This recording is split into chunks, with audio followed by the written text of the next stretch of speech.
അച്ഛന് ബോധം വരുമ്പോഴത്തേനും ചന്ദ്ര ഓടി വരികയാണ്, അടുത്ത് വന്നിരിക്കുകയാണ് കേട്ടോ. എന്നിട്ട് ചന്ദ്ര കരയാണ്. ഇനി നീ എന്തിനാ കരയണേ? എനിക്കൊന്നും പറ്റിയില്ലല്ലോ, ഇനി നീ കരയണ്ട. എനിക്ക് ബോധം മറയണതിന് മുന്നേ ഞാൻ നെഞ്ചിലിങ്ങനെ പിടിച്ച് അവിടെ ഇരുന്ന് പോയപ്പോൾ നീ കരഞ്ഞൊരു കരച്ചിൽ അതെൻ്റെ മനസ്സിൽ നിന്ന് ഇപ്പോഴും പോയിട്ടില്ല. എനിക്കൊരു പനി വന്നാൽ കൂടി ഞാൻ ബസ് ഓടിക്കാൻ പോണ കാലത്ത് നീ ഇത് നേരം വിളിച്ച് ചോദിക്കും കുറഞ്ഞോ മാറിയോ എന്നൊക്കെ. അല്ലെങ്കിൽ എന്നെ കാണാനായിട്ട് ഞാൻ എൻ്റെ ബസ്സിൻ്റെ സമയത്ത് അവിടെ റൂട്ടിൽ വന്ന് നിൽക്കും. അങ്ങനെയുള്ള നിനക്കിത് സഹിക്കാൻ പറ്റിയിട്ടുണ്ടാവില്ല അല്ലേ? എനിക്ക് ഇങ്ങനൊരു വയ്യാണ്ടായപ്പോൾ തന്നെ നീ ഇങ്ങനെ കരയുകയാണെങ്കിൽ അപ്പോൾ എനിക്ക് എന്തെങ്കിലും പറ്റിയാൽ എന്നിങ്ങനെ പറയുമ്പോഴത്തേനും ചന്ദ്ര വേഗം വായ പൊത്തിപ്പിടിക്കും കേട്ടോ. അങ്ങനെ നിൽക്കുന്ന സമയത്ത് നമ്മുടെ സച്ചി ഓടി വരികയാണ്. അച്ഛനൊന്നും കുഴപ്പമൊന്നുമില്ലല്ലോ, ഇപ്പോൾ വേദനയൊന്നും ഇല്ലല്ലോ എന്നൊക്കെ പറഞ്ഞിട്ട് ഇങ്ങനെ ഉമ്മ കൊടുക്കുക. അങ്ങനെ സംസാരിച്ച് കഴിഞ്ഞതിന് ശേഷം ചന്ദ്രയ്ക്ക് ഭക്ഷണം കൊടുക്കുകയാണ് കേട്ടോ സച്ചി. എന്നിട്ട് പറയണത് കഴിച്ചോ പറയുമ്പോൾ, എടാ അച്ഛനിപ്പോൾ ഭക്ഷണം കഴിക്കാൻ പറ്റുമോ അറിയില്ലല്ലോ, ഡോക്ടർ വന്നിട്ട് ചോദിച്ചിട്ട് കൊടുക്കാമെന്ന് പറയും.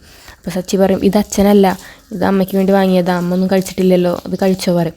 അപ്പോൾ ചന്ദ്ര ഇങ്ങനെ പണ്ട് സച്ചി കാർ ഓടിച്ച് കഴിഞ്ഞ് വരുമ്പോൾ രവി ഭക്ഷണം കൊടുക്കാൻ പറയുമ്പോൾ ഭക്ഷണമൊക്കെ എടുത്ത് വെച്ചു, ഇനി ഇവിടെ ഒന്നുമില്ല, വേണമെങ്കിൽ എടുത്ത് കഴിച്ചോട്ടെ എന്നൊക്കെ പറഞ്ഞിട്ട് ഒഴിഞ്ഞു മാറുന്നതൊക്കെ ആലോചിക്കുകയാണ് കേട്ടോ.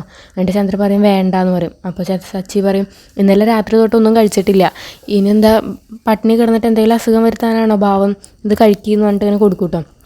അപ്പോൾ രവിക്ക് ഭയങ്കര സന്തോഷമാകും. അപ്പോൾ രവി ചന്ദ്ര എന്ന് പറഞ്ഞിട്ട് അത് പറയും കേട്ടോ. അങ്ങനെ ചന്ദ്ര അത് വാങ്ങി കഴിക്കുക. ചന്ദ്രയ്ക്ക് ആകെ സങ്കടമാവും.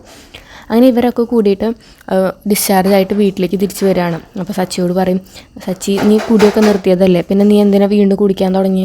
അതുപോലെ അന്ന് നിങ്ങളിവിടെ എന്താ കാട്ടിക്കൂടി, നീയും നിൻ്റെ ചേട്ടനും കൂടിയിട്ട്? നീ നിൻ്റെ ഏടത്തിയമ്മയല്ലേ ശ്രുതി, അവളുടെ മുന്നിൽ വെച്ചിട്ടാണ് നിങ്ങൾ ഈ കിടന്ന് തല്ലുകൂടിയിരുന്നത്, ഇതൊക്കെ നാണക്കേടല്ലേ? നീ അവളെ പിടിച്ച് തള്ളി, എത്രയൊക്കെയായാലും ഒരു പെൺകുട്ടിയാണത്, അവളോട് സോറി പറയുമെന്ന് പറയും കേട്ടോ. അങ്ങനെ സച്ചി സോറി പറയാൻ നിൽക്കുന്നതൊക്കെയാണ് ഇന്നത്തെ ഒരു എപ്പിസോഡിൽ.